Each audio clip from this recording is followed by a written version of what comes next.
Dito tayo. Yan.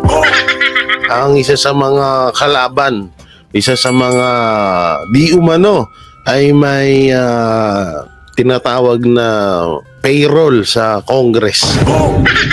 Si Joel Chua. So panoorin natin. Attorney, Congressman Joel, Opo, I'd like to engage you dito po sa isyong ito. Congressman, kami po bilang mga nagmamasid, pangkaraniwang mamamayan na nagbabantay po sa inyo pong ginagawang hearing, parang bitin kami. Kasi last hearing ninyo, lahat ni si Gina Acosta at maging itong si Edward Fajarda ang inginunguso itong mga taong ito Di ho ba? Parang bitin kami na bakit hindi sila humarap sa public hearing, mapanood, mapakinggan namin ang kanila namang katwiran doon sa mga sinasabi na ang nagdesisyon sa napakalaking halaga na pera ng bayan ay itong dalawang koronel na ito. Tama po kayo. Subalit ang paniniwala po kasi ng ibang mga kasamahan namin na ito po ay mas matutugunan ng isyong ito ng AFP. Sa kanila pong tingin ay baka ito po ay isang plot para ito ay ibagsak yung PC dito po sa dalawa. Pero kasi insofar as iba kasi ang investigation ng AFP tingin nila mas malalaman kung ano po talaga ang totoo. Sandali lang, with all due respect, Attorney, Congressman Joel, Opo, I'd like to engage you dito po sa isyong ito. Ang committee po ninyo ay Committee on Good Government and Public Accountability. Wala namang sinasabi dito na kapag ang involved coronel, na hindi na dapat tanungin pa sila kung saan napunta yung pera, di ba? At bakit ang mga liquidation po ay gumamit ng mga sinasabing fictitious na mga tao. Ba't biglang ngayon, biglang ipaubaya sa militar itong usapin, nitong pagsagot, nitong dalawang koronel sa issue kung ba't ba ganon ang disposisyon sa pera ng bayan para hindi ho namin masakyan? Ito po yung Manong Ted, nung huling nakapag-usap lamang po kami ng mga kasama natin. Pero kagaya po nung sinabi ko sa inyo, ito po hindi pa naman tapos. Ang gagawin lamang po namin ngayon, mag-wrap up kami para year-end update. Siguro kaya nila ibinigay itong usapin na to sa AFP dahil parang ayaw din nilang ayaw din nilang masisi. Siguro kaya ganun. Sa ating mga kababayan, and hopefully mamaya marami po tayong mga update kagaya po yung mga nakikita po namin ng mga batas na dapat ipasa, yung mga naging violation dito po na nakita po namin sa itong pag-hearing po natin. So dito po ilalahad po ng ibang mga kasama natin yung mga tingin nilang mga recommendation na naging violation. At pagkulang pa, kagaya nga po na sinabi ko sa inyo, may mga iba po na gusto pa na masundan pa itong mga hearing, yun po ay gagawin po sa mga susunod na araw.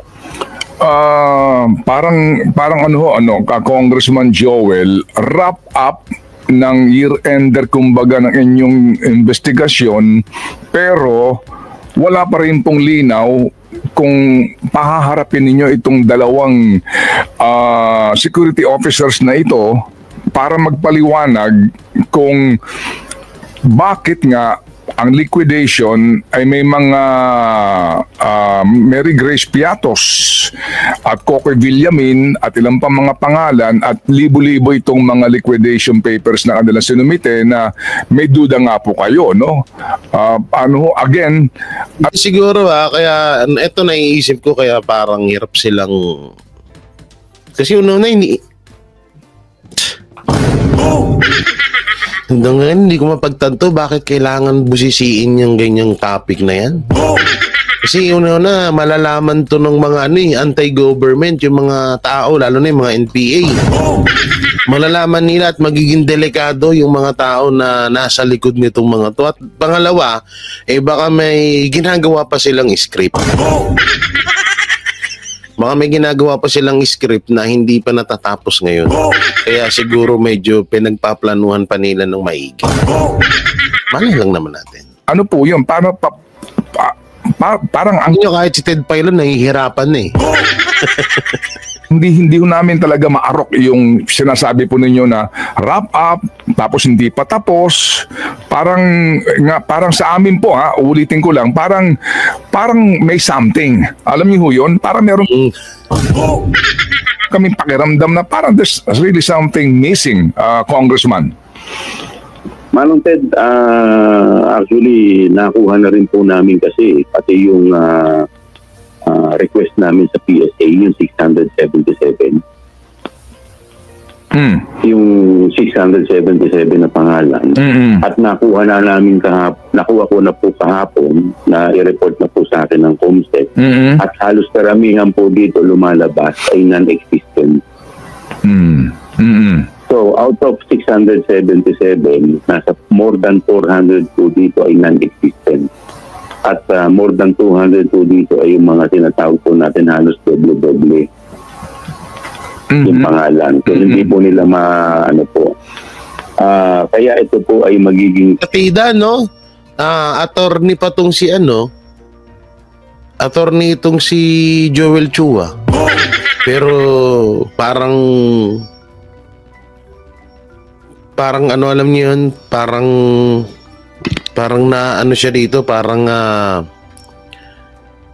tinatawag na parang naguguluhan siya, parang hindi niya alam yung kanyang ginagawa. Partida attorney pa yan Samantalang si Ted Pailon isang anchor. Hindi naman siya minamaliit yung anchor sa pagiging attorney. Pero kung isipin nyo maigi, parang ikaw attorney ka, di mo alam. Ako anchor, alam ko nga Hindi ko lang madiretso sa'yo No? At yun nga, palagi nga sinasabi ni Ted Pailon na nakukulangan kami. Tapos hindi nyo, puro lang kayo, parang puro lang kayo paabang. Pero wala namang katapusan. Kaparte po ng pag-uusapan namin sa susunod. Okay. Pero ang suma total po, nakita na rin po namin at meron po kaming conclusion na ito po ay talaga mga bogus. Conclusion. Ito po talaga ay mga bogus. So ngayon, sapat na bang ebidensya yung conclusion mo na yun? Opo. Yung nga po. So, yun po. Ngayon, ang nakita rin po namin, ang isa pong maliwanag, ito pong AFP pong dalawa, ay talagang wala naman silang ang tawag dito. Parang wala naman sila talagang authority para sila talaga ay mag-conduct o mag-disperse ng ganitong kalaking pondo. So, marami po sa mga kasama namin ang nagdududa na ito po ay hindi naman talaga rin aamin sa amin. Most likely, sila ang magiging fall guy. Okay, so Ako, hindi rin ako kung nagdududang So, mga parang mas gusto po namin na sila ay maimbestigahan ng tamang ahensya na talagang may authority sa kanila. Pero Congressman Joel, kaninyo ang pakiramdam at kaalaman ng inyong mga miyembro, ito'y fall guy at ito ay yung klaro po na wala naman silang poder para mag-disburse itong ganito kalaking pera ng gobyerno. But why don't you make it, di ba, kung sila hindi man namang magsasabi ng totoo, ba't niyo po hindi isa publiko yan? Para Di ba? Bakit yung tinatago? mapakinggan ng publiko, mapanood namin sila. Dahil in fairness sa dalawa po kasi, in fairness po Congressman sa dalawang ito, napakinggan natin sila Acosta napakinggan po natin itong sila Pajarde in open public hearing. Pero itong dalawang ito ngayon, itatago po ng militar yan, hindi ho open to the public yan Di ho ba? Parang yung Ulitin ko hindi ako hindi ako pabor dito sa pinag-usapan nila.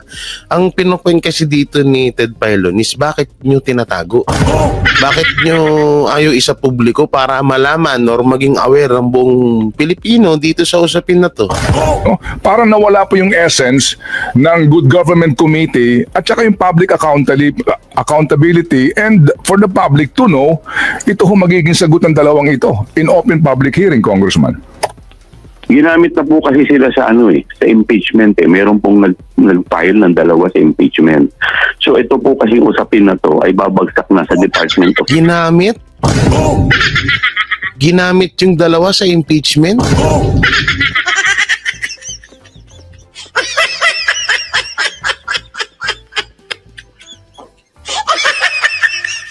Ginamit yung dalawa sa impeachment. Tangla, lupit nun sa Committee on Justice. So may At kaugnayan dito po, sa impeachment ito. Opo, dahil ito po ay binagsak na po ito. May dalawa na pong may dalawang complaint na po dito po sa impeachment. At ang bagsak po kasi nito ay sa Committee on Justice. At dito sa Committee on Justice, magkakaroon po dyan ng hearing. At dito po titignan, dahil ang ginamit po dito, kung hindi po ako nagkakamali, ay ito rin po ang paglilitis namin. Dito po sa, yung mga na ilabas po natin dito sa ating committee. At dito po, bibigyan sila lahat ng opportunity para sumagot at magkakaroon po sila ng hearing. Opo. Kaya mas minabuti po namin na ito po yung tamang committee para dito ay buksan lahat yan dahil mabigyan sila ng opportunity na sumagot. So at the end of the day, sa bandang dulo, may kaugnayan itong desisyon nyo sa impeachment ni VP Sara. Yun po yung conclusion ko. Okay, sige. So alam na. Ayoko nang nag-gets nyo naman, di ba? Hindi ko na siguro kailangan pang explain. Galing. Ang gagaling mo. Sobrang gagaling. Komento nyo na lang dyan kung ano yung ibig sabihin doon ng nila.